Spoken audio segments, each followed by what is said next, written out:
نحمده ونستعينه ونستغفره ونعوذ بالله من شرور أنفسنا ومن سيئات أعمالنا من يهده الله فلا مضل له ومن يضلل فلا هادي له أشهد أن لا إله إلا الله وحده لا شريك له وأشهد أن محمدا عبده ورسوله صلى الله عليه وعلى آله وأصحابه ومن تبعهم بإحسان إلى يوم الدين وسلم تسليما كثيرا يا أيها الذين آمنوا اتقوا الله حق تقاته ولا تموتن إلا وأنتم مسلمون يا أيها الناس اتقوا ربكم الذي خلقكم من نفس واحدة وخلق منها زوجها وبث منهما رجالا كثيرا ونساء اتقوا الله الذي تساءلون به والأرحام إن الله كان عليكم رقيبا يا أيها الذين آمنوا اتقوا الله وقولوا قولا سديدا يصلح لكم أعمالكم ويغفر لكم ذنوبكم ومن يطع الله ورسوله فقد فاز فوزا عظيما ما بعد فإن أصدق الحديث كتاب الله وخير الهدي هدي محمد صلى الله عليه وسلم شر الأمور محدثاتها فإن كل محدثة بدعة وكل بدعة ضلالة وكل ضلالة في النار. Saudaraku saudariku al-muslimin wal muslimat, al-hadirin wal hadirat, al-musyahidin wal musyahidat, para pemirsa dimanapun anda berada, rahimani wa rahimakumullahu jami'an. Mari kita bersyukur kepada Allah, Rabb kita, pencipta kita, yang telah memberikan kepada kita seluruh nikmat yang kita rasakan. Wa ma bikum min ni'matin faminallah. Nikmat apapun yang ada pada kalian, semua itu adalah nikmat yang datangnya dari Allah. Sadar atau tidak sadar, tak ada yang punya kita satupun. Semua anugerah dari Allah yang maha pengasih lagi maha penyayang. Tanpa terkecuali, organ tubuh kita bukanlah milik kita, tapi itu adalah milik Allah. Kita hanya hak guna, hak pakai.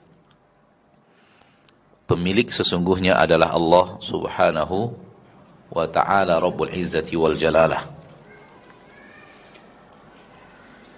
Oleh karena itu, ketika Allah menginginkan sesuatu pada anggota tubuh itu, kita tak akan mampu untuk menghalanginya,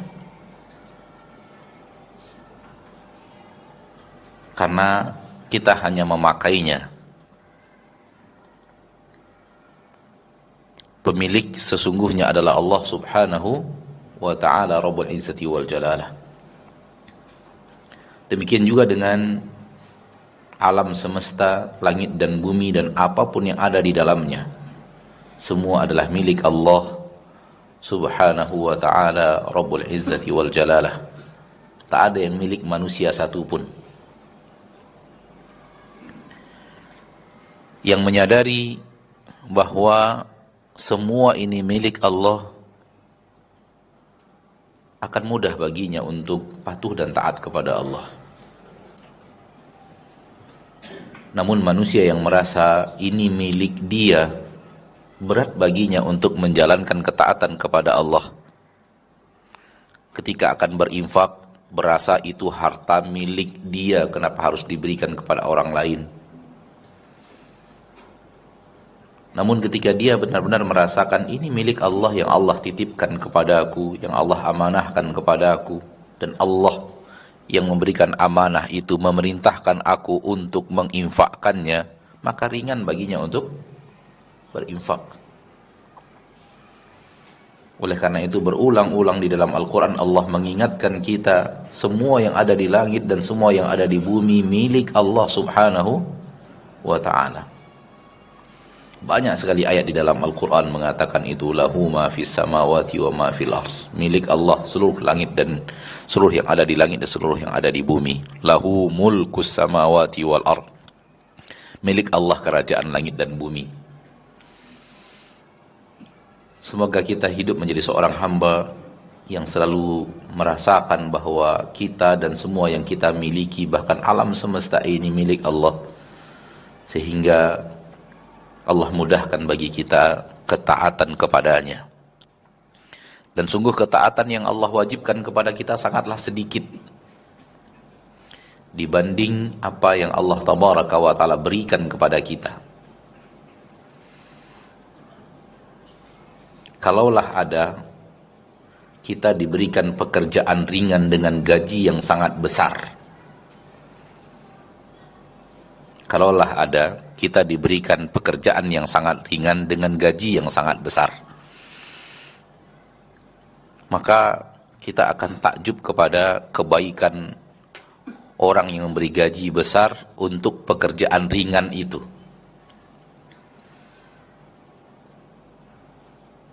Silahkan ambil ilustrasi apapun.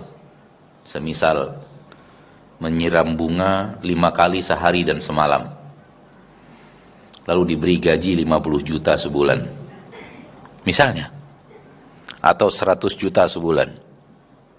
Kerjaannya apa? Nyiram bunga 5 kali sehari dan semalam. Kalau kita bisa mengilustrasikan itu, maka sesungguhnya kewajiban yang Allah berikan kepada kita lebih sedikit daripada itu, dan apa yang Allah berikan kepada kita jauh lebih besar daripada itu. Tak bisa dibandingkan sebenarnya dari sedikitnya kita dengan banyaknya anugerah yang kita terima dari Allah tabaraka wa ta'ala dengan ilustrasi tadi. Dan kita akan merasa takjub kepada orang yang mau memberi gaji 100 juta untuk pekerjaan seringan itu. Itulah Allah dan kasih sayangnya kepada kita.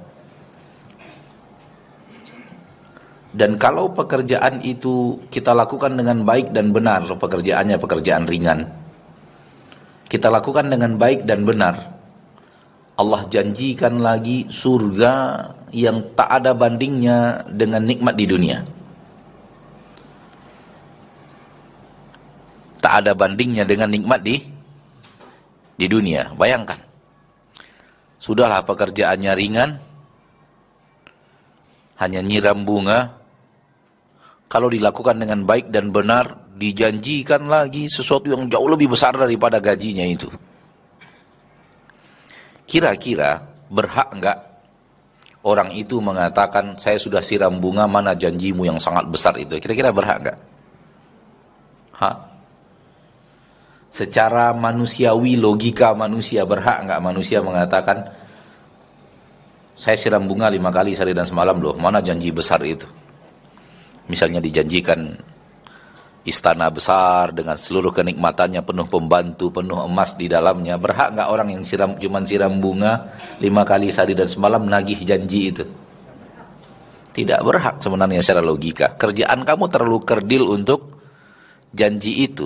Namun Allah yang maha pengasih dan penyayang, maha pemberi yang telah menyiapkannya.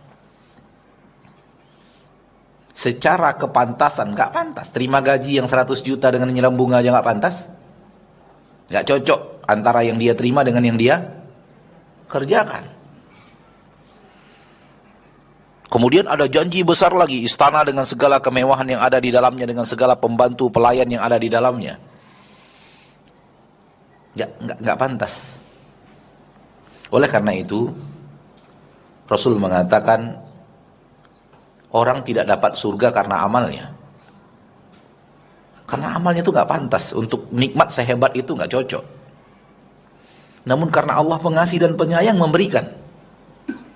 Anugerah surga karunia Allah. Bukan murni karena kita beramal soleh.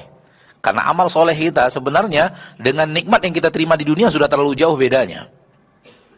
Apalagi dengan nikmat yang ada di surga Allah Subhanahu wa ta'ala. Oleh karena itu setiap Allah bicara surga di dalam Al-Quran, Allah selalu mengatakan fadlan minallah. Ini anugerah Allah untuk kalian. Ini anugerah Allah tabaraka wa ta'ala untuk kalian. Ma'asyiral muslimin, ma'asyiral muslimat, rahimani wa rahimakumullah. Kematian, semua manusia tahu, hal yang takkan bisa dihindari. Suatu hal yang pasti.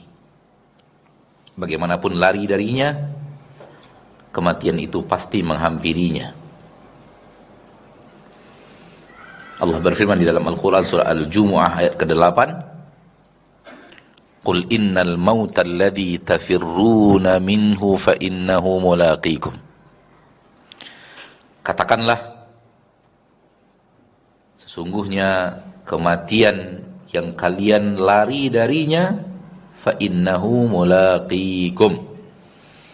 Maka sesungguhnya kematian itu pasti akan menjumpai kalian. Pasti akan mendatangi kalian. Tsumma turadduna ila alimil ghaibi wasyahadah. Kemudian kalian akan dikembalikan kepada yang maha mengetahui yang gaib dan yang tidak gaib, yang gaib dan yang tampak. Fayunabbi'ukum bima kuntum ta'malun. Kemudian dia memberitahu kepada kalian apa yang kalian amalkan. Al-Quran surah Al-Jumu'ah ayat 8. Pada dasarnya tak ada manusia yang mengingkari kematian. Pada dasarnya tak ada manusia yang mengingkari kematian. Semua yakin akan adanya kematian. Karena kematian itu sesuatu yang nampak jelas di hadapan mata manusia. Maka tidak peduli muslim, tidak muslim, orang kota, orang desa, orang berpendidikan tinggi, atau orang yang berpendidikan yang sangat minim, semua yakin akan adanya kematian. Karena kematian nampak jelas di depan mata mereka. Namun yang banyak diingkari oleh manusia adalah apa yang terjadi setelah kematian. Yang banyak tidak mendapatkan taufik adalah untuk mengetahui setelah kematian ini apa. Kenapa? Karena itu tidak bisa dideteksi oleh alat. Tidak bisa dilihat oleh panca indera dan tidak bisa dideteksi oleh alat, karena alat akan berbicara tentang zahir kehidupan dunia, dan apa yang ada setelah kematian sudah masuk di dalam alam gaib. Dan sesuatu yang ada di alam gaib tidak bisa kita dapatkan kecuali dapat informasi dari yang maha tahu yang gaib. Karena manusia secara fitrah tidak akan tahu yang gaib. Manusia yang benar, manusia yang standar, dia tidak tahu yang gaib. Dia tidak tahu apa? Yang gaib. Kalau ada orang menyatakan bahwa dia tahu yang gaib, itu sudah nggak fitrah lagi itu manusianya. Bukan manusia normal lagi itu sudah. Kalau dia menyatakan dia tahu yang gaib, termasuk yang mengatakan saya bisa nampak makhluk-makhluk gaib. Saya bisa nampak makhluk-makhluk gaib. Mungkin dalam pembicaraan kita atau di dalam kehidupan kita mendengar orang-orang yang bisa melihat sesuatu yang tak terlihat oleh mata kita dari makhluk-makhluk apa? Makhluk-makhluk halus. Ada atau tidak? Ini manusia tidak lagi normal. Karena manusia yang normal tak nampak yang gaib itu. Allah mengatakan di dalam Al-Quran, Innahu yarakum huwa wa qabiluhu min haitsu la tarawnahum. Dia dan kabilahnya, dia dan sukunya, yaitu jin, iblis dan sukunya, melihat kalian kalian tidak bisa melihat mereka. Inilah dia manusia normal, tak bisa melihat makhluk halus. Kalau ada orang yang bisa melihat makhluk halus, itu nggak normal lagi manusianya. Dan manusia yang tidak normal, menurut bapak dan ibu, kelebihan atau kekurangan. Manusia itu tidak lagi normal, karena normalnya manusia tak bisa melihat. Sekarang dia bisa melihat. Ini nggak normal lagi. Ini bukan lagi kodrat manusia, sudah di luar kodrat manusia. Sebagian orang mengatakan ini kelebihan, yang benar ini kekurangan. Kenapa? Udah nggak normal. Sudah nggak normal. Yang benar itu kan yang normal. Maka seluruh yang gaib tak akan bisa kita dapatkan ilmunya, pengetahuannya tentang itu, kecuali kalau kita diberitahu oleh yang maha tahu yang gaib, yaitu Allah subhanahu wa ta'ala. Maka apa yang akan ada terjadi setelah kematian, itu hanya bisa didapatkan melalui wahyu. Hanya bisa didapatkan melalui wahyu. Tak bisa dari selain itu. Wahyu ada dua. Imma datang dari Al-Quran atau datang dari hadis Nabi kita tercinta Muhammad sallallahu alaihi wasallam. Selain itu, ahlu sunnah tidak menerima informasi yang gaib.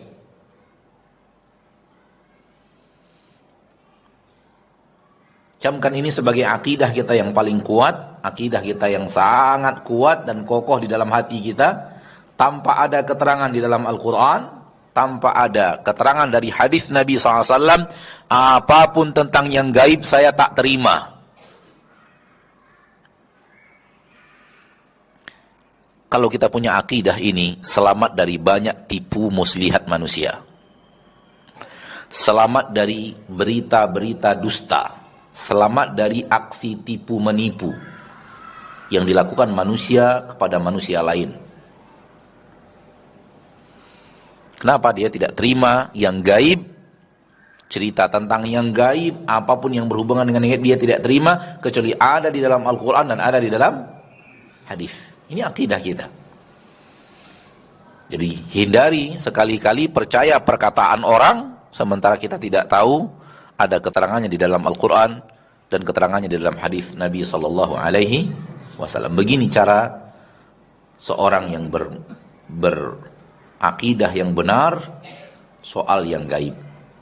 Termasuk Rasul kita tercinta SAW tidak tahu yang gaib, kecuali apa yang Allah yang maha tahu yang gaib beritahukan kepada beliau.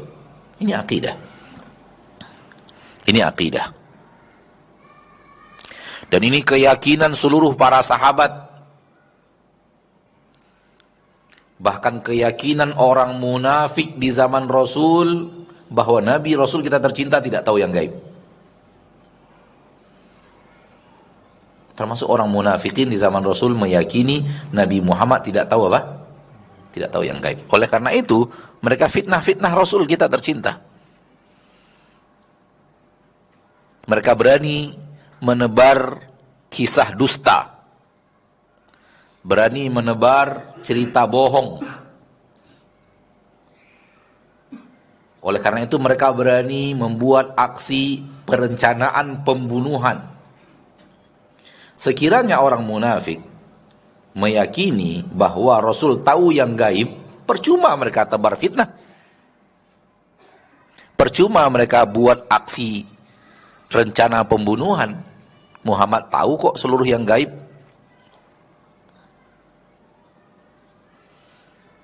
Maka hal yang naif apabila ada seorang muslim di zaman kita sekarang meyakini Nabi Muhammad tahu seluruh yang gaib.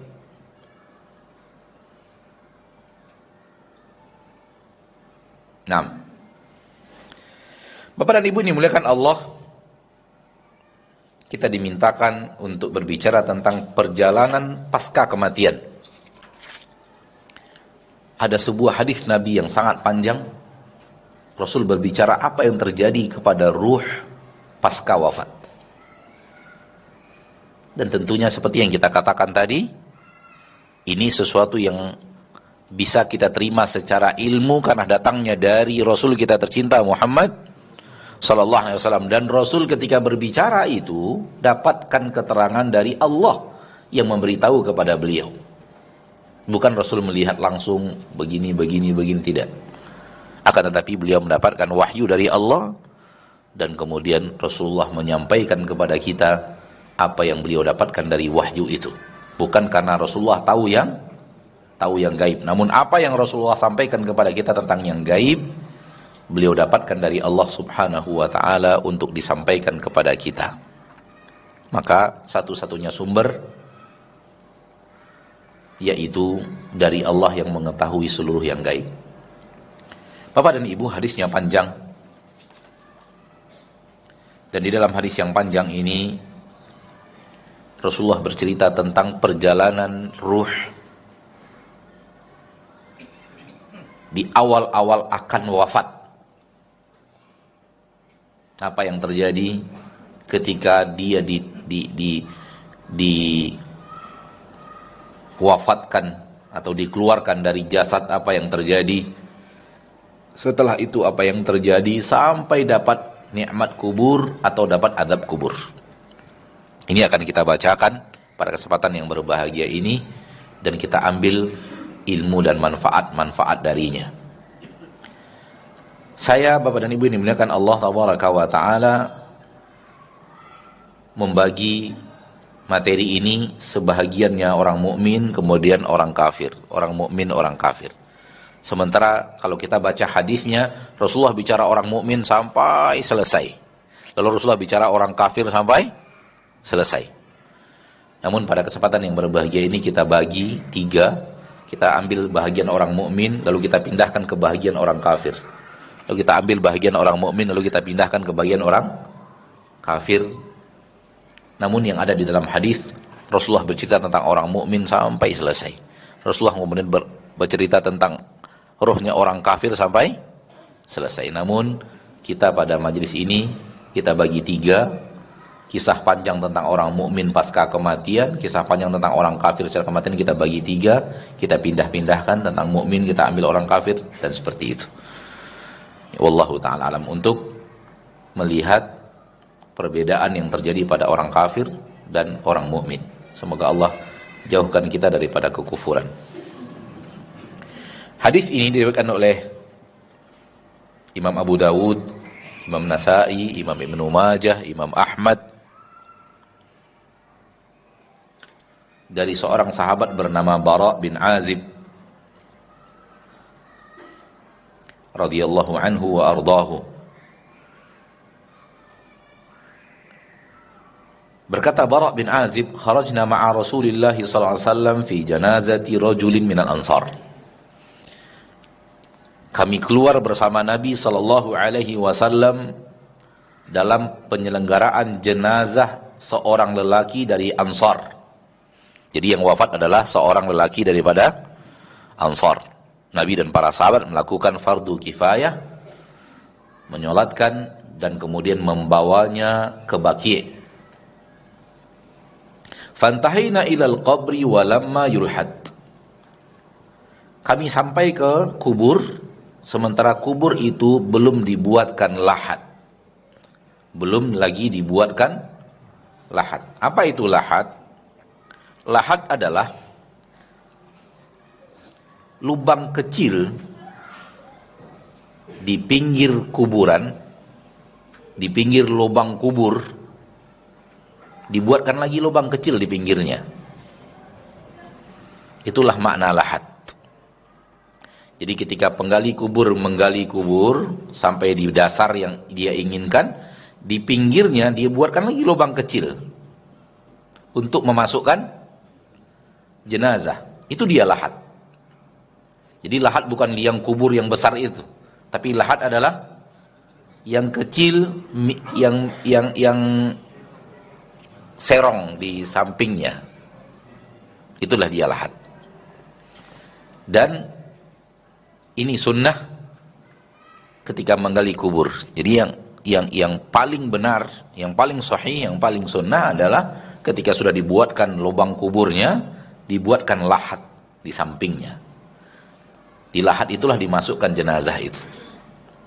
Walamma yulhad, belum lagi selesai lahatnya. Berarti kuburannya sudah selesai, namun lahatnya belum, sedang dikerjakan. Fajalasa Rasulullah sallallahu alaihi wasallam wa jalasna haulahu ka'annama ala ru'usina at-thair. Karena lahat belum selesai, sedang dikerjakan, maka Rasulullah SAW duduk dan kami pun duduk di sekeliling Rasul sallallahu alaihi wasallam. Kata Bara' bin Azib, ka'anna ala ru'usina at-thair. Seolah-olah di atas kepala kami ada burung. Ini menunjukkan keadaan di mana para sahabat khidmat, di mana para sahabat masing-masing khusyuk memikirkan apa yang sedang mereka kerjakan dan mentadabburi dan mentafakuri, mengambil ibrah dari apa yang sedang mereka lakukan. Dan inilah maksud daripada tasyyi'ul janazah. Maksud daripada kita diperintahkan Allah tabaraka wa taala untuk menghadiri pelaksanaan jenazah adalah untuk mengambil ibrah bahwa kita akan wafat, kita akan digotong manusia seperti ini, kita akan disolatkan seperti ini, kita akan dimasukkan ke tanah seperti ini. Ini ibrah yang diinginkan Allah subhanahu wa ta'ala, yang diinginkan dalam syariat Islam, untuk kita ambil ibrah itu sebagai pelajaran, sehingga keadaan Nabi dan para sahabat semua khusyuk. Dan ini harusnya sifat seorang mukmin ketika menyelenggarakan jenazah dan ketika ada di pemakaman. Na'udzubillah, di zaman kita sekarang sudah banyak orang-orang yang mengantarkan jenazah ke pemakaman namun kondisinya tidak seperti ini. Malah bercerita, bercengkrama, padahal jenazah sedang di atas tandu, di atas apa namanya? Keranda, sedang digotong, sedang dimasukkan, tapi dia masih mampu bercerita dan mungkin ceritanya bisnis. Fala haula wala quwata illa billah. Tidak sedikit kita melihat baru saja pemakaman selesai, kemudian ditimbun, kemudian tak lama setelah itu di sana ketawa, di sana ketawa. Subhanallah. Harusnya keadaan seorang mukmin adalah mengambil ibrah dan pelajaran untuk dirinya ketika melakukan itu. Wa fi yadihi 'udun yankutu bihi fil ardi farafa'a ra'sahu faqala ista'idzu billahi min 'adzabil qabri marratayn aw thalatha.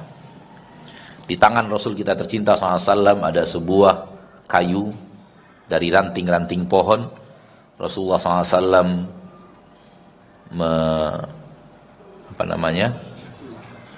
menggerakkannya seperti ini ke tanah,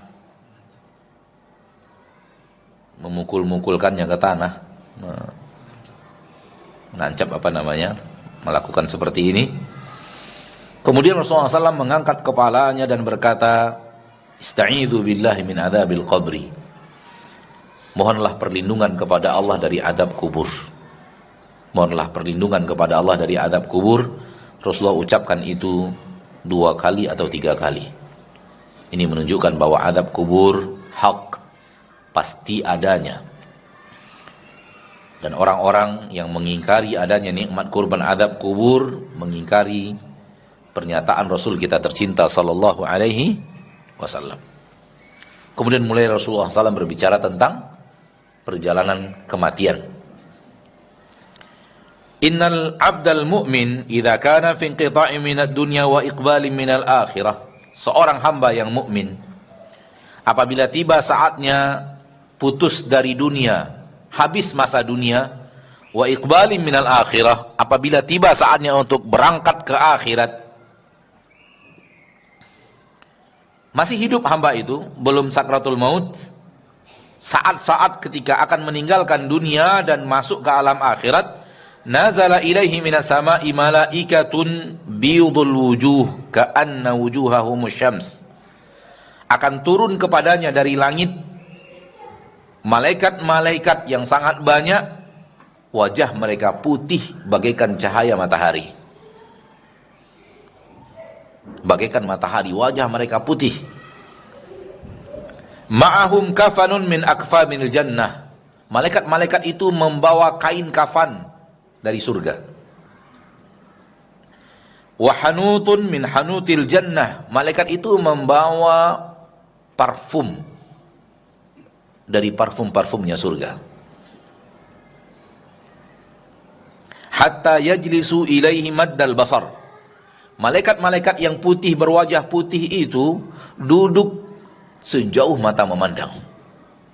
Ini disaksikan oleh orang mukmin yang akan wafat. Jadi saat-saat akan wafat, di saat orang mukmin itu tidak bisa berinteraksi lagi dengan orang-orang yang ada di sekitarnya, dia sudah menyaksikan sesuatu yang gaib. Dia sudah melihat apa?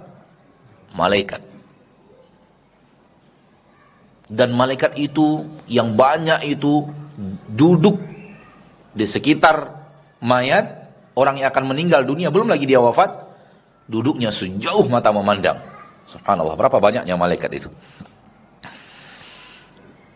Ini bukan malaikat maut ini. Para ulama memberikan nama kepada mereka pembantu malaikat maut. Pembantu malaikat maut, bukan malaikat maut. Tsumma yaji'u malakul maut. Setelah itu baru datang malaikat maut. Hatta yajlisa 'inda ra'sih. Malaikat maut itu duduk di dekat kepala si mukmin ini. Fayaqul. Lalu malaikat maut berkata, ayyatuhan nafsut thayyibah, ukhruji ila maghfiratin minallahi wa ridwan. Wahai jiwa yang suci, wahai jiwa yang suci, keluarlah engkau menuju ampunan dari Allah dan ridhonya. Jadi malaikat maut ketika akan mencabut nyawa seorang mukmin, semoga ini yang kita dapatkan nanti di saat kita didatangi malaikat maut. Perkataan malaikat maut kepada ruh yang ada di dalam jasad, wahai jiwa yang suci, suci dengan amal saleh, suci dengan keikhlasan, suci daripada su'udzon, suci daripada ingin menzolimi manusia, suci daripada berbuat kerusakan di permukaan bumi, suci dalam akidahnya. Karena seluruh yang diperintahkan Allah semua yang baik-baik. Dan ini mayoritas hidupnya orang mukmin. Hidup untuk kebaikan itu.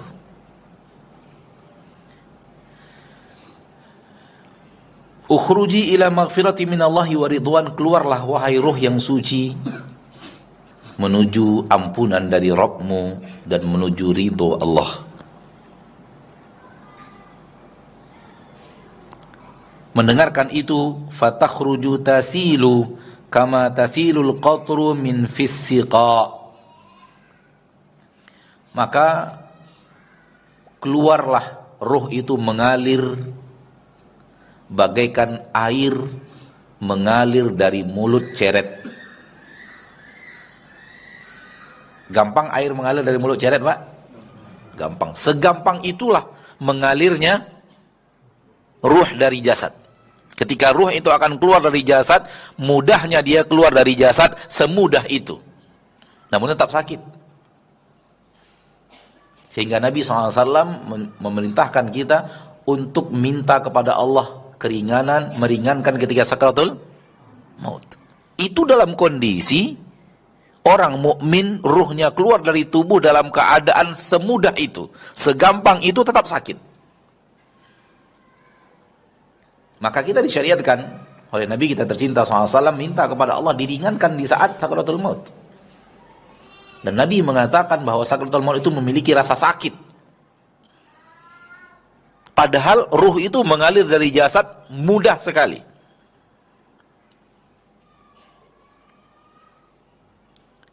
Fayakhudhuha, begitu mulai keluar diambil oleh malaikat maut. Ruh tadi diambil. Itulah saat-saat di mana seorang mukmin wafat. Ketika ruhnya keluar dari jasad. Fa idza akhadhuha, apabila telah diambil oleh malaikat maut, lam yada'uha fi yadihi tarfata ain. Maka malaikat-malaikat yang ada di sekitar tadi langsung mengambilnya, tidak membiarkannya lama di tangan malaikat maut. Fayaj'aluha fi dzalikal kafan. Ruh tadi dimasukkan kain kafan. Jadi ada kain kafan dunia untuk jasadnya, ada kain kafan alam gaib untuk ruhnya. Wa fi dzalikal hanut, lalu diberikan wangi-wangian. Sebagaimana jasad seorang mukmin di permukaan bumi diberikan wangi-wangian ketika dikafani, demikian juga dengan ruhnya diberikan wangi-wangian di alam gaib. Fayakhruju minha ka'atyabi nafkhati miskin wujidat ala wajhil ard. Ketika ruh itu keluar dengan aroma bagaikan aroma kasturi terbaik di permukaan bumi. Jadi amal soleh itu memiliki aroma kebaikan, aroma yang wangi secara sesuatu yang tak terlihat oleh manusia dengan panca inderanya, tapi dia benar-benar wangi. Sehingga kewangian itu terlihat di alam gaib. Jadi di dunia, akhlak manusia, amal soleh manusia, itu sebenarnya ada wanginya. Sehingga duduk bersama orang mukmin yang benar-benar mukmin itu nikmat. Akan memberikan sesuatu yang lezat kepada kita. Kenapa? Ada wangi di sekitarnya. Dari akhlaknya, dari budi pekertinya, daripada nasihatnya, daripada keikhlasan hatinya, terasa manfaat, kenikmatan duduk di sekitar orang-orang yang mukmin, orang-orang yang saleh, yang mendekatkan dirinya kepada Allah Tabaraka wa Ta'ala. Baik, kita putus di sini untuk pindah kepada orang kafir. Wa innal 'abdal kafir, sesungguhnya seorang hamba yang kafir, dalam riwayat lain al-fajir, pelaku maksiat. Jadi boleh ada kemungkinan kafir yang benar-benar kafir, ada kemungkinan orang muslim tapi pelaku maksiat yang akhlaknya menyerupai orang kafir. Namun masih berstatus muslim, akan tetapi banyak melakukan pelanggaran kepada syariat Allah Tabaraka wa Ta'ala. Idza kana fi inqita'in minad dunya wa iqbalin minal akhirah. Apabila saatnya untuk meninggalkan dunia dan masuk ke dalam alam akhirat, nazala ilaihi minas sama'i malaikatun sudul wujuh, akan turun kepadanya malaikat-malaikat dari langit, akan tetapi berwajah hitam. Yang akan dia lihat malaikat namun berwajah hitam. Ma'ahumus masuh, bersama mereka kain yang sangat kasar, kafan, tapi kain yang sangat kasar untuk kain kafan daripada ruhnya nanti. Fayajlisuna minhu maddal basar, malaikat-malaikat yang berwajah hitam ini duduk sejauh mata memandang, persis seperti orang mukmin tadi, sejauh mata memandang. Tsumma yaji'u malakul maut, kemudian datang malaikat maut, hatta yajlisa 'inda ra'sih, lalu duduk di dekat kepalanya. Fayaqul, malaikat maut berkata kepadanya, ya ayyatuhan nafsul khabithah, wahai jiwa yang jelek, wahai jiwa yang keji, ukhruji ila sakhatin minallahi wa ghadab, keluarlah engkau menuju amarah Allah dan murkanya.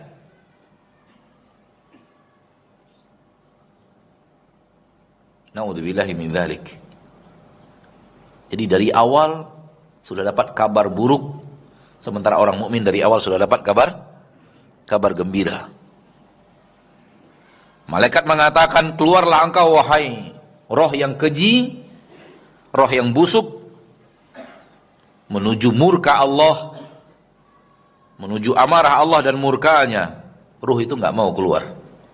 Fatafarraqa fi jasadih, lari-lari di badan, enggak mau keluar. Fayantazi'uha, maka malaikat maut pun mencabut paksa, Bayangkan yang tadi saja keluar bagaikan keluar air dari mulut ceret, begitu mudah dan gampangnya, sakit. Dan Rasulullah SAW merasakan sakitnya. Bagaimana tah lagi kalau dicabut paksa oleh malaikat. Fayantazi'uha, dicabut paksa oleh malaikat maut, kama yantazi'u as-safud minas sufil mablul, bagaikan dicabutnya anak panah dari kain-kain berbenang wol yang sedang basah. Jadi ada kain berbenang wol, masukkan anak panah, dalam riwayat lain anak panahnya punya cabang-cabang yang banyak. Lalu dicabut paksa dari kain tersebut. Apa yang terjadi?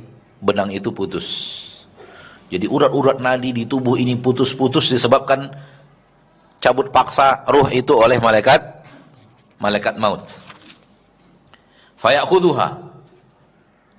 Setelah diambil paksa,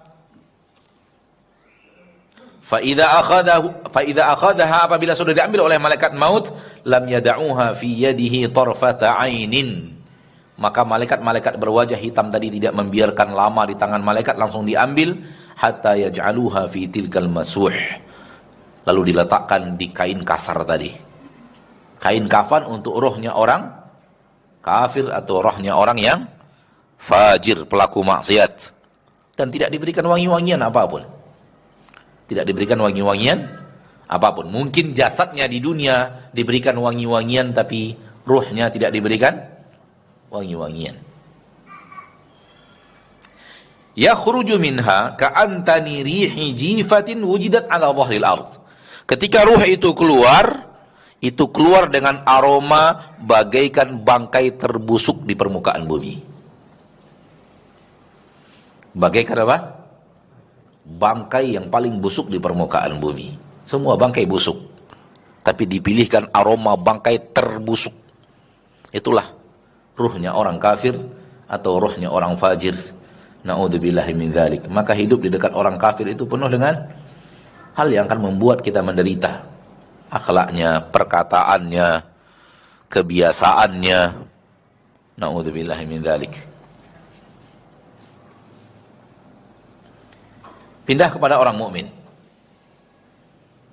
Fayas'aduna biha, maka malaikat tadi, ini roh orang mukmin ya, pindah ke orang mukmin, membawa naik.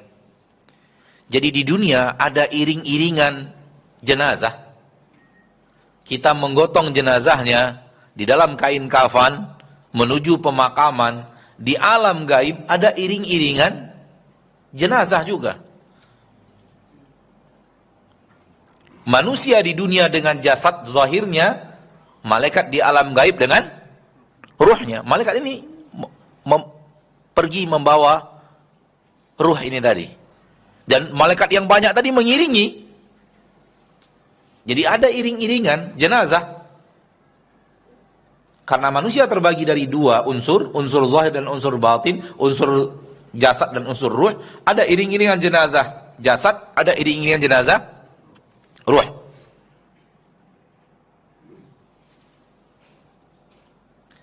Malaikat ini naik ke atas, membawa ruh tadi naik ke atas. Jadi iring-iringannya ke atas, ke langit. Fala yamurruna biha ala malakin minal malaikah illa qalu ma hadzal ruhut thayyib. Setiap melewati malaikat yang ada di atas, di angkasa itu banyak sekali para malaikat sedang beribadah kepada Allah Subhanahu wa ta'ala tanpa rasa bosan. Terus beribadah kepada Allah, tiada henti, enggak makan, enggak minum, kerjaannya beribadah saja. Itu ramai sekali di atas sana. Di angkasa sana banyak sekali malaikat. Setiap melewati malaikat itu yang ada di atas sana, di angkasa sana menuju langit yang pertama, para malaikat itu bertanya, "Ma hadzal ruhut thayyib?" Ruh siapa ini yang suci ini? Ruh siapa ini yang wangi ini? Fayaqulun, malaikat-malaikat yang tadi iring-iringan jenazah tadi mengatakan, ruh fulan bin fulan. Dipilihkan nama terbaik yang pernah dia diberi nama dengan nama itu di dunia. Jadi ketika menyebutkan ruh fulan, nama terbaik yang pernah dia diberi nama di dunia dengan nama terbaik itu. Kadang-kadang kan orang tukar nama, Pak. Dulu ketika sebelum Islam namanya lain, setelah Islam namanya lain, atau sebelum hijrah namanya lain, setelah hijrah namanya lain. Dipilihkan nama terbaik yang pernah dia diberi nama dengan nama itu di permukaan bumi.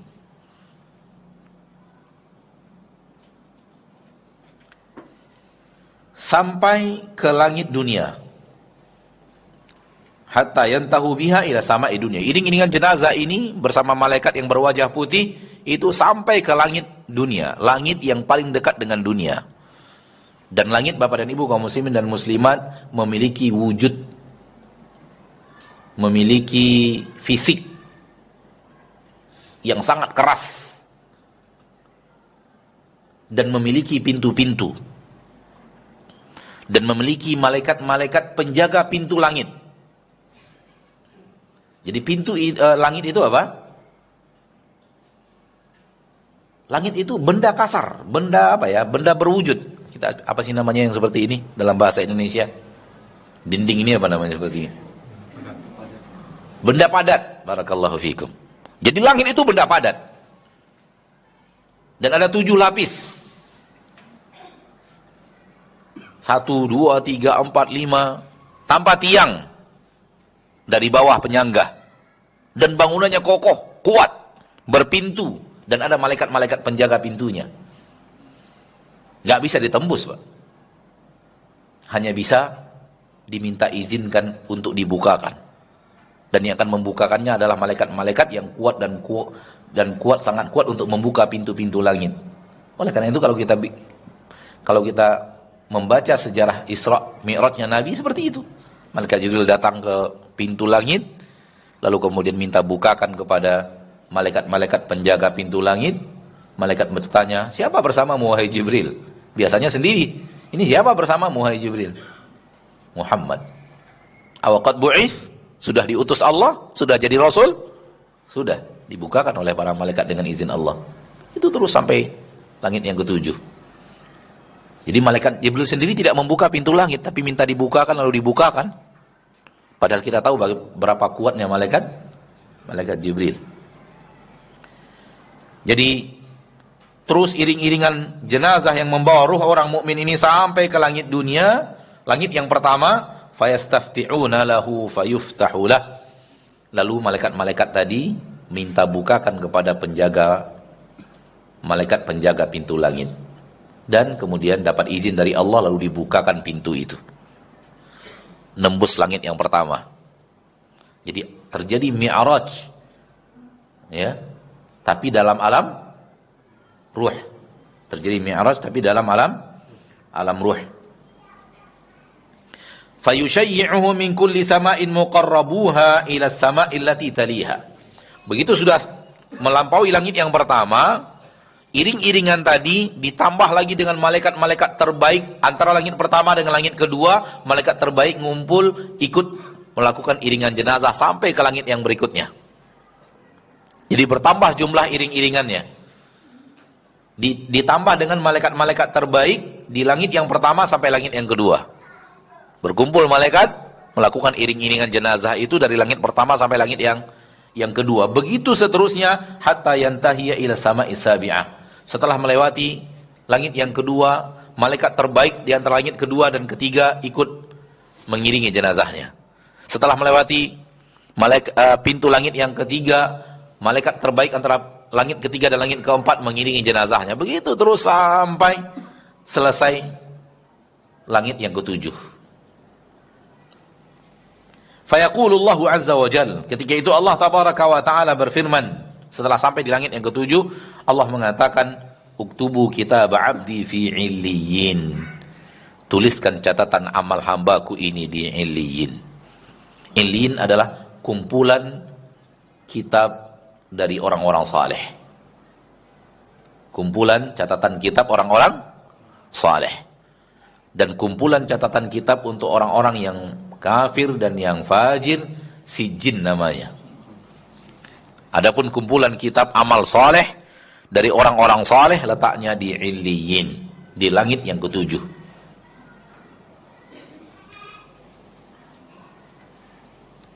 Uktubu kitab abdi fi illiyin, tuliskan kitab hambaku, catatan amal hambaku ini di illiyin. Kumpulan tulisan kehidupan orang-orang saleh. Wa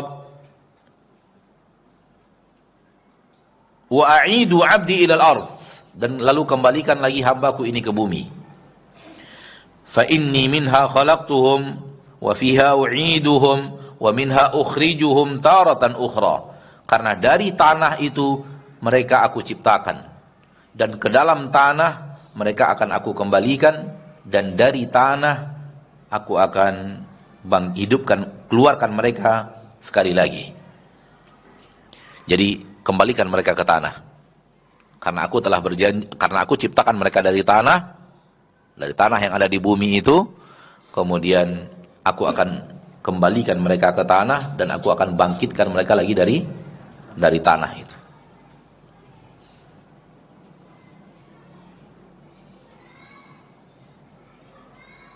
Ini orang mukmin.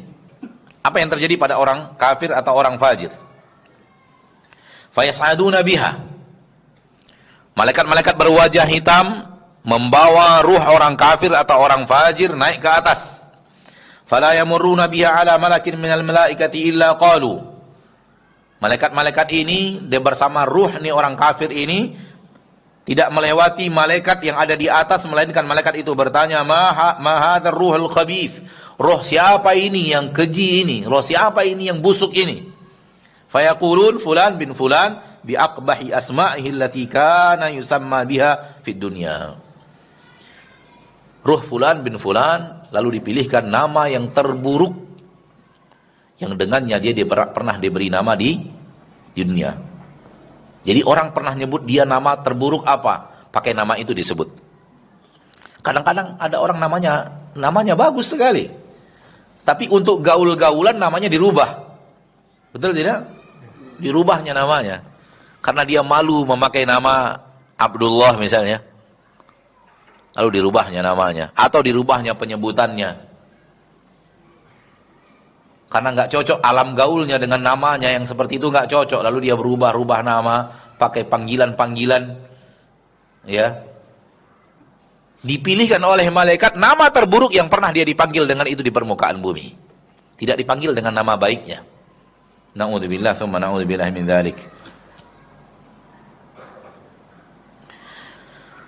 Dibawa terus naik ke langit sampai ke langit dunia, langit yang pertama.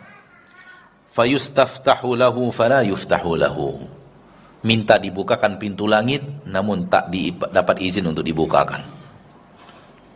Ketika itu Rasulullah SAW membaca firman Allah di dalam Al-Quran, surah Al-A'raf ayat 40. Di dalam Al-Quran surah Al-A'raf ayat 40 Allah berfirman, innal ladzina kadzdzabu bi ayatina wastakbaru anha la tufattahu lahum abwabus sama' wa la yadkhulunal jannata hatta yalijal jamalu fi sammil khiyat. Sesungguhnya orang-orang yang mendustakan ayat-ayat kami dan menyombongkan diri kepada ayat-ayat kami tersebut, maka tidak akan dibukakan untuk mereka pintu-pintu langit. Di dalam Al-Quran surat Al-A'raf ayat 40, tidak dibukakan untuk mereka pintu-pintu langit. Maksud pintu langit dalam ayat ini adalah pintu langit di saat ruh itu dibawa ke atas.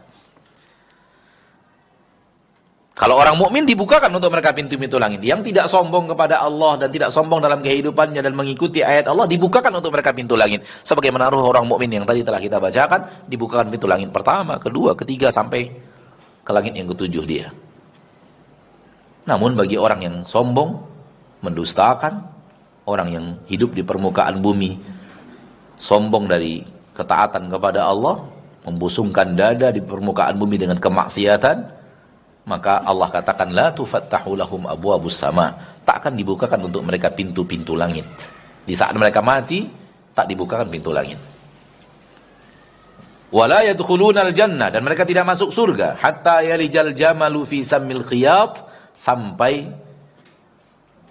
unta bisa masuk dalam lubang jarum. Mereka tidak akan masuk surga sampai unta bisa masuk lubang jarum. Sebuah kemustahilan unta masuk lubang lubang jarum. Nah, ini dibacakan oleh Nabi SAW ayatnya. Jadi begitu sampai ke langit pertama, minta bukakan. Malaikat-malaikat yang berwajah hitam ini tadi, yang membawa ruh orang kafir atau orang fajir, yang aromanya bagaikan aroma apa tadi? Bangkai terbusuk di permukaan bumi, kata Nabi SAW. Sampai di langit yang pertama, minta bukakan kepada malaikat-malaikat penjaga pintu, namun tak dapat izin untuk dibukakan. Fayaqulullah azza wa jal. Ketika itu terdengar Allah tabaraka wa ta'ala berkata, uktubu kitabahu fi sijjin fil ardil sufla. Fil ardis sufla. Tuliskan catatan kitab hambaku ini di Sijjin, di bumi paling bawah. Jadi Sijjin letaknya di bumi paling bawah, di dalam bumi, di mana letaknya Allahu a'lam. Tetapi bumi pun berlapis 7, sebagaimana langit berlapis 7, berarti di lapis paling bawah.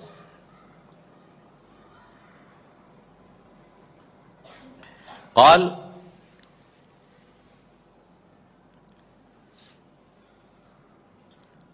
berkata Nabi SAW, setelah Allah katakan tuliskan catatan kitab hambaku di Sijjin, maka ruh tadi fatutrahu ruhu torha, dilemparkan saja dari atas. Kalau orang mukmin dibawa turun lagi oleh malaikat tadi. Malaikat yang membawanya ke atas, kemudian turun lagi ke bawah bersama ruh itu. Namun roh orang kafir atau roh orang fajir, naudzubillah min dzalik, dilemparkan dari atas. Jadi tidak dimuliakan dengan dibawa turun, namun dilempar dari atas.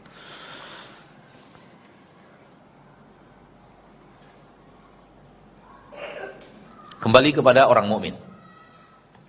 Kembali kepada orang mukmin. Fatu'adu ruhuhu, maka dibawa kembali turun ruhnya. Jadi malaikat-malaikat tadi membawa kembali turun ruhnya. Fayatiyanihi malakani fayujlisanihi. Kalau sudah dibawa turun, berarti masuk ke dalam kubur. Iring-iringan jenazah sudah selesai di pemakaman, iring-iringan malaikat pun datang membawa ruh itu dan dimasukkan lagi ke jasadnya. Ketika ini kata Nabi SAW, mayit mendengarkan telapak kaki orang yang keluar dari pemakaman. Telapak sendal. Sendal ketika kita berjalan berbunyi, itu terdengar oleh mayit ketika dia sudah dikembalikan lagi ke dalam kubur, alam barzakh.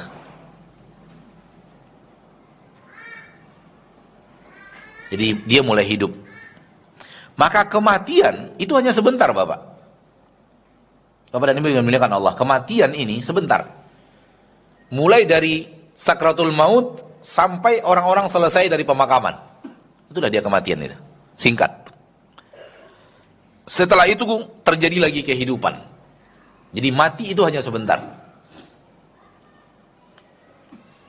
Kita bicara hukum umum, bagaimana keadaan yang di luar kaedah umum, Allahu a'lam. Bagaimana orang yang wafatnya tak tahu lagi jenazahnya di mana, atau dicabik-cabik di hutan oleh hewan buas, bagaimana, Allahu a'lam. Tidak ada keterangan dari Allah yang Maha Tahu yang gaib bagaimana apa yang terjadi pada ruh itu. Namun ini mayoritas yang terjadi seperti ini. Nah, maka kita tidak tahu apa yang terjadi pada ruh yang seperti itu. Allah Maha Tahu tentang apa yang akan terjadi. Fayatihi malakani, datang kepada orang mukmin itu 2 orang malaikat. Di dalam riwayat lain dikatakan bersama malaikat ini ada sebuah pentungan, mirzabah, yang kalau dipentungkan ke gunung akan menjadi butiran pasir.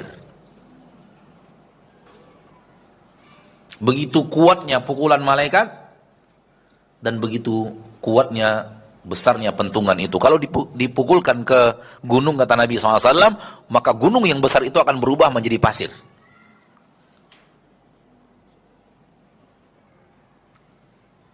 Fayujlisanihi, dua malaikat ini mendudukkannya. Fayakulani lahu, dua malaikat ini berkata kepadanya, man rabbuk, siapa Rabbmu? Ini dia pertanyaan malaikat di alam kubur, di alam barzakh. Ini dia yang disebut dengan fitnatul qabri, fitnah kubur. Ini dia yang disebut dengan fitnah kubur. Fitnah kubur adalah pertanyaan malaikat di alam kubur. Yang berhasil menjawab dapat nikmat kubur. Yang tidak berhasil menjawab dapatnya azab kubur. Jadi di dalam kubur ada 3. Fitnah kubur, nikmat kubur, dan azab kubur. Dan ini semuanya adalah aqidah Ahlussunnah wal Jamaah.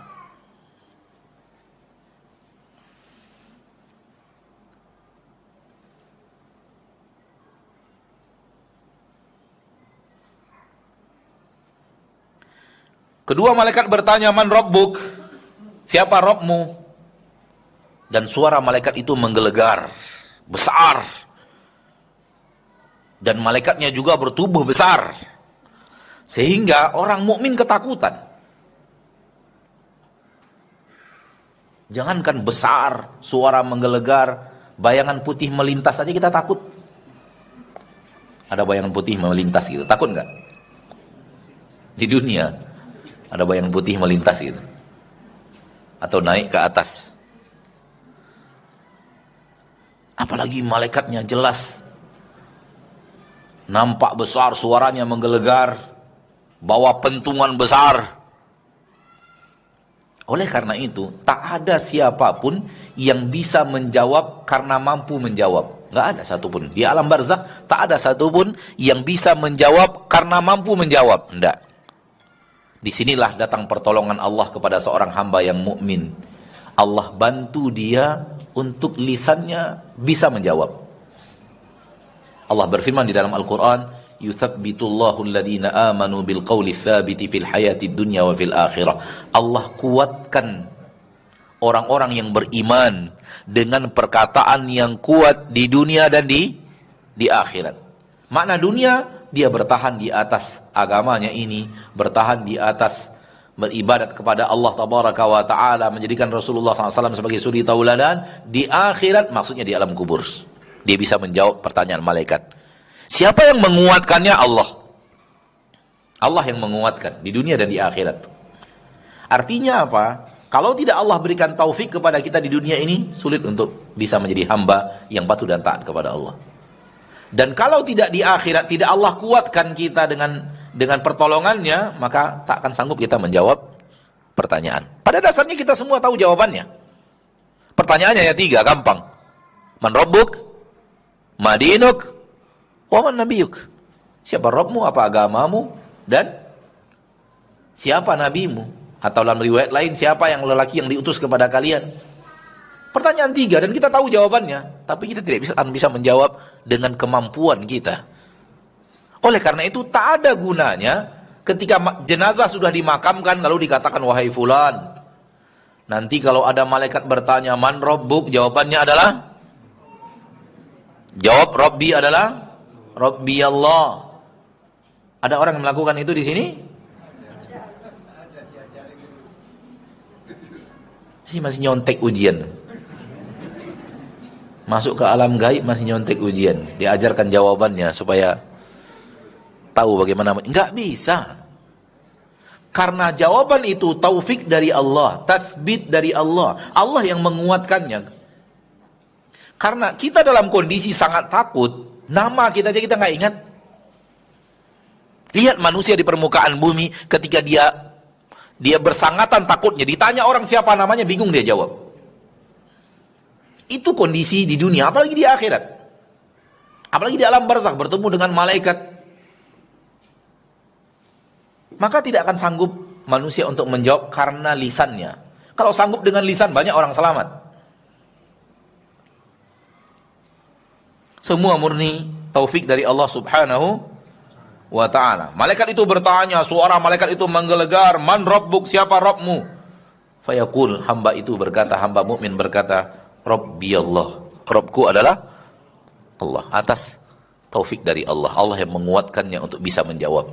Sekali lagi, kalau bukan Allah yang menolong hamba mukmin, mukmin pun tak bisa menjawab pertanyaan malaikat karena takutnya sendirian bertemu dengan malaikat besar. Fayaqulani lahu, lalu malaikat bertanya lagi, "Ma dinuk?" Apa agamamu? Fayaqul, "Dinil Islam." Dia berkata, agamaku adalah Islam. Fayaqulani lahu, lalu dua malaikat itu berkata lagi, "Ma hadzal rajul ladzi bu'itsa fiikum?" Siapa lelaki yang diutus Allah kepada kalian?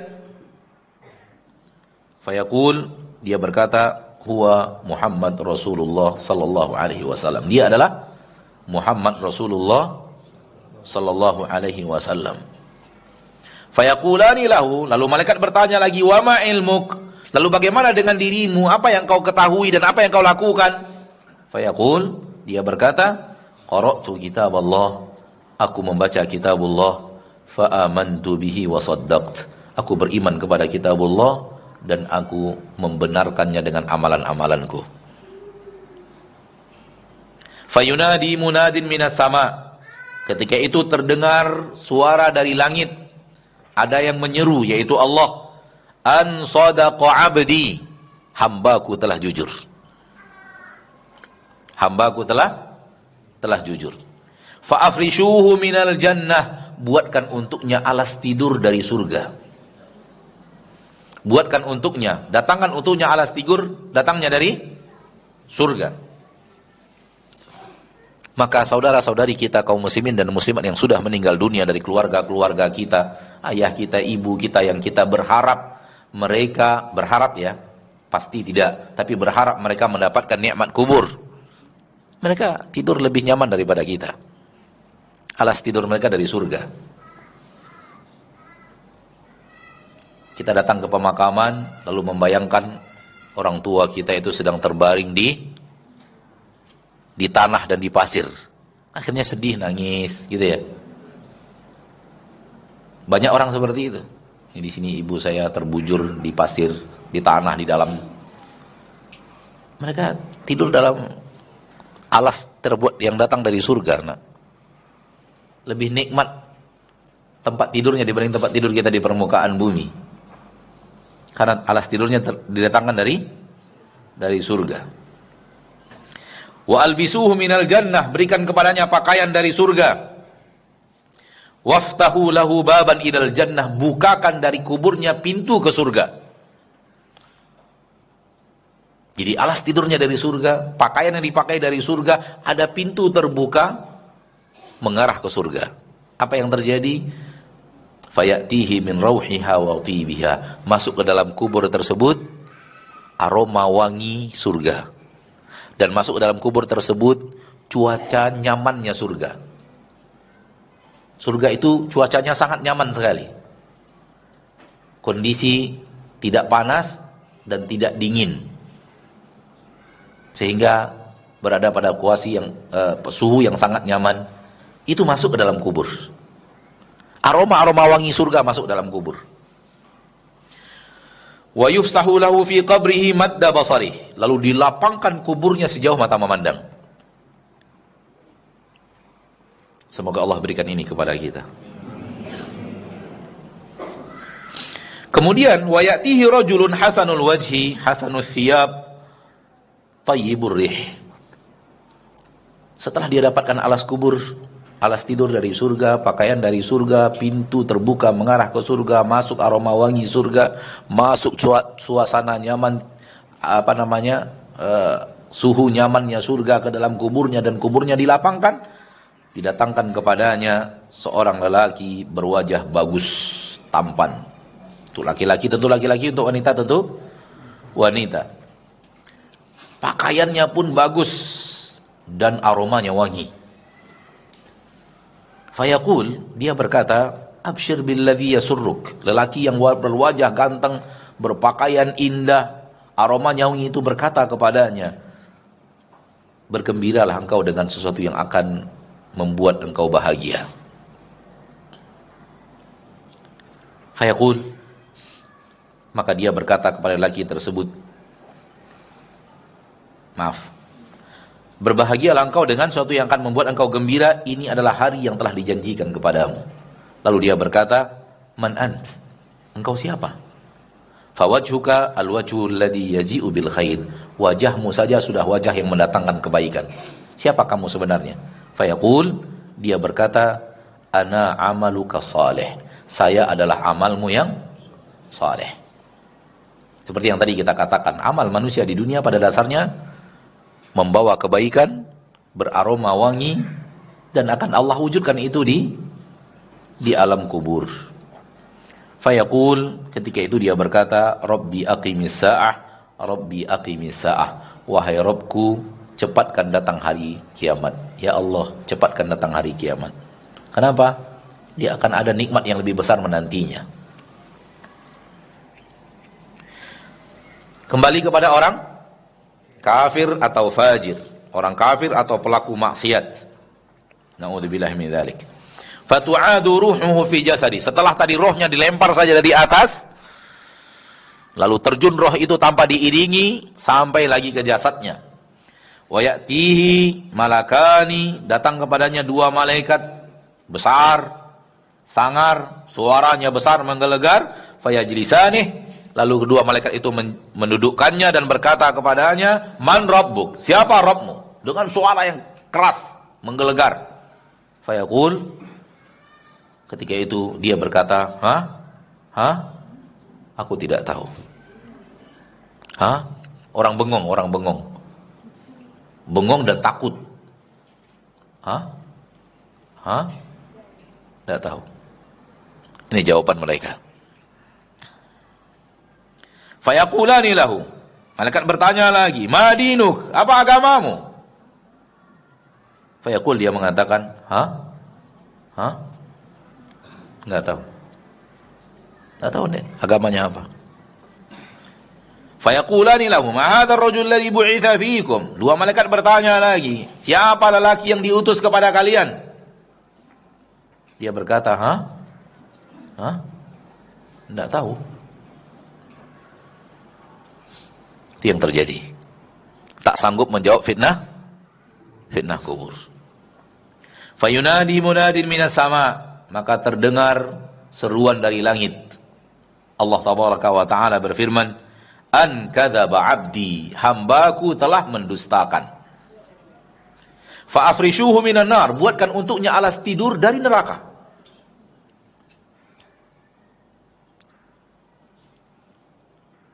Wa albisuhu minan nar waftahu lahu baban ilan nar, berikan kepadanya pakaian dari neraka dan bukakan untuknya pintu ke neraka.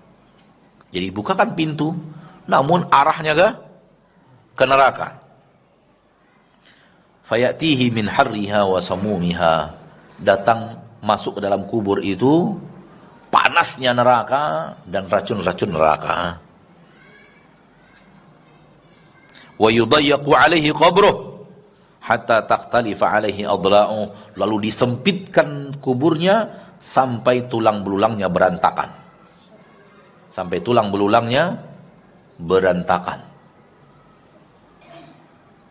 Wa ya'tihi rajulun qabihul wajhi qabihul thiyabi muntinur rih, datang kepadanya seorang lelaki, wajah jelek, pakaian jelek, aromanya busuk. Fayaqul abshir billadhi yasu'uk, bergembiralah untuk sesuatu yang akan memberikan keburukan kepadamu. Hada yaumuka alladhi kunta tu'at, ini adalah hari yang telah dijanjikan untukmu. Fayaqul man ant, dia berkata, kamu siapa? Fawajhuka alwajhu ya'ti yaji'u bisyarr, wajahmu wajah yang mendatangkan keburukan. Fayaqul, orang itu berkata, ana amalukal khabith, aku adalah amalmu yang keji. Saya adalah amalmu, amal yang buruk, amal yang busuk. Fayaqul, ketika itu dia berkata, Rabbi la tuqimis sa'ah, wahai Rabbku, jangan wujudkan hari kiamat. Jangan wujudkan hari kiamat, karena dia takut akan ada azab yang siap menantinya apabila hari kiamat datang dan dia dibangkitkan. Ma'asyiral muslimin, ma'asyiral muslimat, ini dia hadis dari Nabi kita tercinta SAW akan yang terjadi kepada ruh ketika dia awal-awal akan bertemu dengan kematian, apa yang terjadi pada saat sakratul maut, apa yang terjadi setelah itu, dan apa yang terjadi di alam barzakh. Semua ini adalah masalah gaib yang tidak bisa kita ketahui dengan alat secanggih apapun, yang hanya bisa kita ketahui dari berita dari Allah kepada nabinya, dan dari nabi menyampaikannya kepada kita. Tanpa hadis ini tak akan ada manusia yang mengetahui apa yang terjadi. Semoga ini bisa kita jadikan ilmu sekaligus ibrah dan pelajaran untuk menjadi orang yang beriman kepada Allah, beriman kepada Rasulullah, tidak hanya dalam perkataan namun dalam amalan. Ini dia materi kita pada kesempatan yang berbahagia ini. Semoga Allah memberikan kepada kita taufik untuk hidup di permukaan bumi jadi hamba yang beriman, sehingga mendapatkan kemuliaan wafat sebagai seorang mukmin. Amin ya rabbal alamin. Waktu yang tersisa kita gunakan untuk menjawab beberapa pertanyaan. Wassallallahu wasallam wa baraka wa an'ama ala abdihi wa rasulihi Muhammad.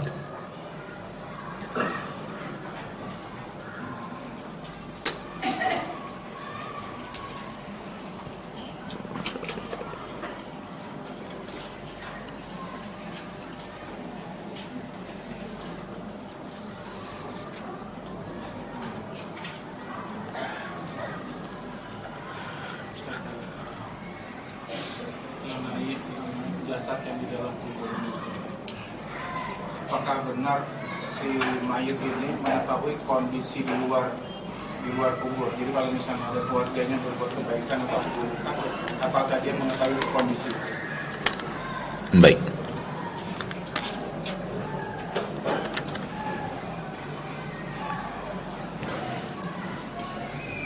Pertanyaan pertama secara lisan datang, apakah mayat di alam kubur mengetahui kondisi keluarganya? Baik keluarganya datang berziarah, atau sebagian mengatakan dia pulang ke rumahnya melihat apa yang terjadi di rumahnya. Seperti yang tadi kita katakan bahwa bicara masalah gaib tidak bisa kecuali ada ayat atau ada hadis. Bagi yang mengatakan bahwa jenazah bisa mengetahui keluarganya ketika berziarah, dituntut untuk mendatangkan dalil. Mana dalilnya? Mana hadis yang berbicara bahwa orang yang di dalam kubur akan mendengarkan dan mengetahui kondisi di luar pemakaman? Bagaimana kondisi peziarah datang yang duduk di dekat kuburan kemudian mendoakannya? Kenapa? Karena berbicara masalah gaib benar-benar full 100% sebatas dalil. Apabila diambil dalil bahwa di dalam kubur tadi ketika dia dihidupkan, dia mendengar telapak sendal orang yang keluar dari pemakaman, kita mengatakan ya, dia mendengar. Kemudian dia katakan, oleh karena itu, siapapun yang kemudian datang ke pemakaman, kemudian berdoa di sana, dia pun akan mendengarkan doa keluarganya yang datang ziarah. Ini nggak bisa seperti itu. Tak bisa diambil dalil ini untuk ini. Nggak bisa, Pak. Kenapa? Karena ini sudah bahasan gaib yang berikutnya, yang membutuhkan lagi hadis yang berbicara tentang itu. Sementara Rasul tidak berbicara. Maka sifat orang mukmin tidak berbicara apapun tentang yang gaib kecuali ada keterangannya langsung dari Nabi kita tercinta sallallahu alaihi wasallam. Tidak main kias-kiasan. Oh, tadi hadisnya jelas bahwa ketika rohnya dikembalikan ke jasad, dia mendengar apa yang ada di atas orang pada keluar telapak sendal orang yang sedang keluar. Kita imani, kita berilmu, kita yakini sebatas yang ada di dalam hadis. Lebih daripada itu kita tidak bicara tentangnya, lebih daripada itu kita tidak berbicara kecuali ada hadis lain yang berbicara tentang itu. Dan sejauh yang kita tahu tidak ada hadis. Sejauh yang kita tahu tidak ada hadis yang menerangkan bahwa jenazah mengetahui apa yang ada di atas, siapa yang berziarah kepadanya, siapa anak keturunannya yang datang berziarah kepadanya, apa doa mereka. Yang kita tahu tidak ada hadisnya. Yang kita tahu tidak ada hadisnya. Oleh karena itu sebagian orang sekarang ketika pergi ke pemakaman, dia ajak mayatnya ngobrol. Iya, dia ceritakan si anu sekarang begini, si anu sekarang diberikanlah informasi tentang bagaimana anaknya, bagaimana cucunya, bagaimana itu terjadi atau tidak? Karena apa? Karena mereka meyakini bahwa mayit mendengarkan, mayit mengetahui apa yang terjadi di atas, di permukaan bumi, mendengarkan suaranya, mendengarkan, sehingga itu akan memberikan kebahagiaan kepadanya. Maka wallahu ta'ala alam, Bapak dan Ibu yang dimuliakan Allah tabaraka wa ta'ala, sejauh ilmu yang ada pada saya, dan ilmu saya tidaklah banyak, tidak ada dalil yang menerangkan bahwa jenazah mendengarkan lagi setelah itu apa yang ada terjadi di atasnya, mendengarkan suara orang yang berziarah kepadanya, mengetahui siapa yang datang, ya. Apatah lagi sampai pulang ke rumah dan mengetahui apa yang ada di dalam terjadi di rumahnya. Manusia kalau sudah masuk alam kubur, dikubur selama-lamanya. Di dalam kubur selama-lamanya. Dan kubur itu seperti yang tadi, kalau tidak sedang di atas alas kasur dari surga, kalau tidak sedang di atas kasur dari neraka. Na'udzubillahi min dzalik. Apakah seorang mukmin merasakan himpitan kubur juga? Wallahu ta'ala alam. Di dalam sebuah hadis Rasulullah SAW berkata bahwa dhammatul qabr, sesaknya alam kubur dirasakan oleh setiap orang yang hadir di kubur. Tapi bagi orang mukmin kemudian dilapangkan. Bagi orang mukmin kemudian dilapangkan lagi. Jadi ada masa di mana dia merasakan tidak nyamannya dirinya dihimpit oleh tanah. Namun setelah itu dilapangkan seperti yang ada di dalam hadis tadi. Sebelum dilapangkan untuknya, dia merasakan himpitan kubur itu. Namun setelah itu mendapatkan nikmat dilapangkan untuknya kuburnya.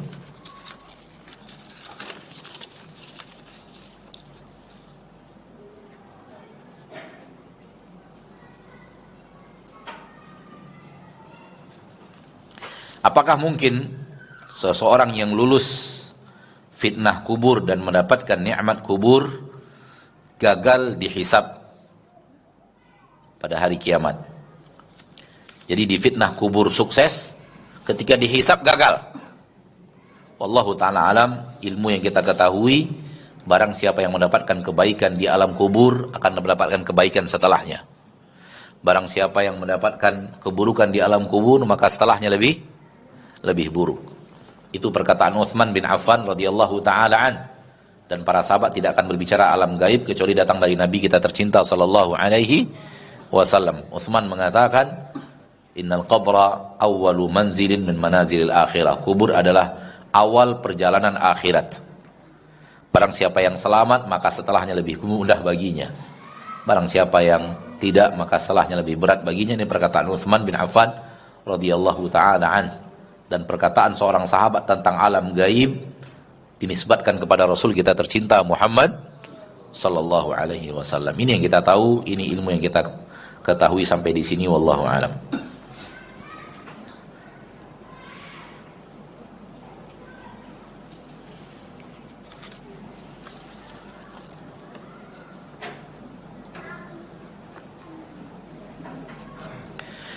Apakah doa kita masih sampai ke mayit untuk membantu sang mayit di alam kubur? Pertanyaannya, apakah doa kita sampai kepada mayit dan bisa membantu mayit di alam kubur? Sebelum saya menjawab, saya ingin melihat redaksi untuk kita tahu redaksi ini ada hal yang aneh dalam redaksinya. Dan hal yang aneh dalam redaksi ini itu yang menyebar di lisan kaum muslimin. Pertanyaannya, apakah doa saya sampai kepada mayit? Emang kita ngirim doa ke mayit? Ada yang kita kirim ke mayit sehingga pertanyaan sampai atau tidak sampai? Coba perhatikan baik-baik. Apakah doa saya sampai kepada mayit? Ada doa yang kita kirim untuk mayit sehingga pertanyaan sampai atau tidak sampai? Kita berdoa kepada siapa? Sampai nggak kepada Allah doa itu? Pasti. Lalu kenapa pertanyaannya sampai kepada mayit? Ini yang saya katakan aneh.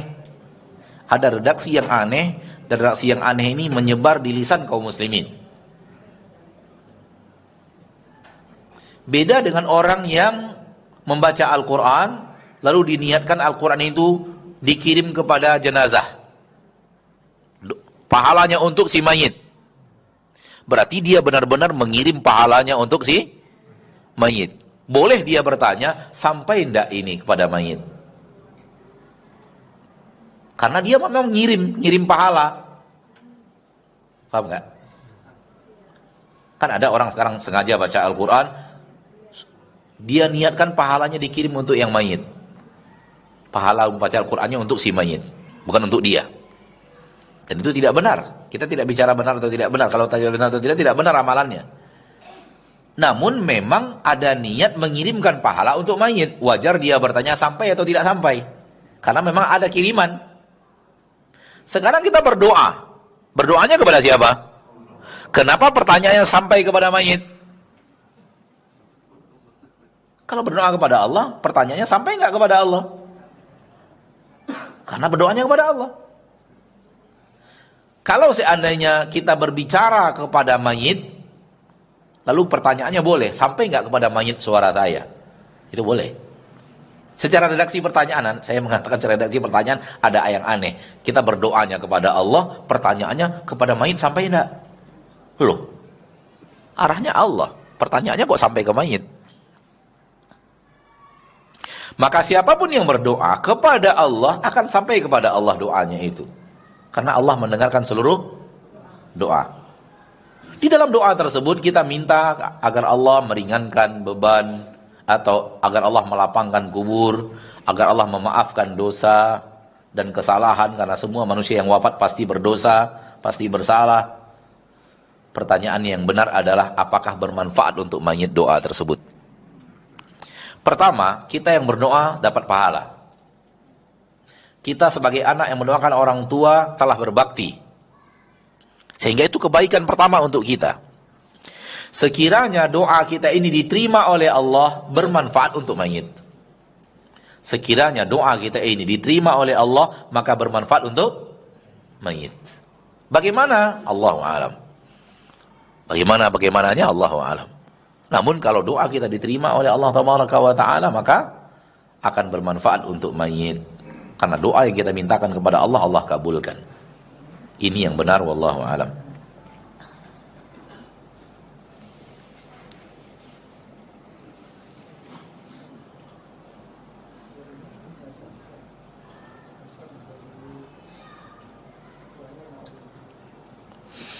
Bolehkah batu nisan itu dibuat dari batu yang dicetak khusus, seperti pada pemakaman umum yang kita saksikan? Wallahu ta'ala alam. Sunnah dari Nabi kita tercinta sallallahu alaihi wasallam adalah memberikan tanda batu yang tidak dicetak khusus di bagian kepala dan ditambah di bagian kaki, dan bisa di bagian kepala saja.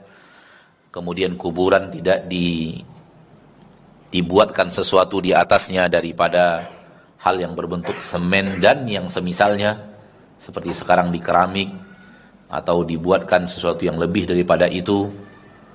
Ya, itu sunnahnya. Dan tidak boleh juga membuat tulisan-tulisan apapun di kuburan tersebut. Ini larangan dari Nabi kita SAW. Ya, namun ini terjadi pada zaman kita sekarang.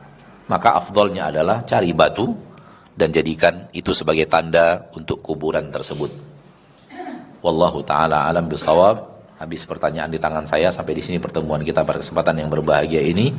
Semoga Allah tabaraka wa ta'ala Rabbul Izzati wal Jalalah memberikan kepada kita ilmu yang bermanfaat dan amal yang saleh.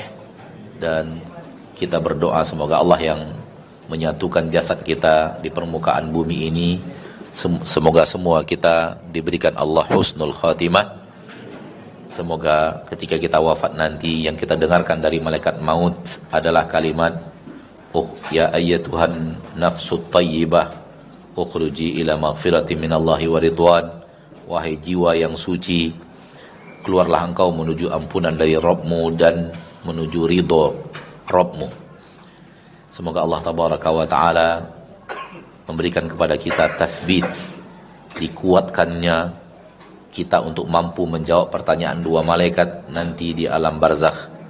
Semoga kita mendapatkan nikmat-nikmat kubur, dan semoga Allah jauhkan kita dari adab kubur dan adab neraka. Amin ya rabbal alamin. Sampai di sini pertemuan kita. Wa sallallahu wasallam wa baraka wa an'am ala abdihi wa rasulihi Muhammad.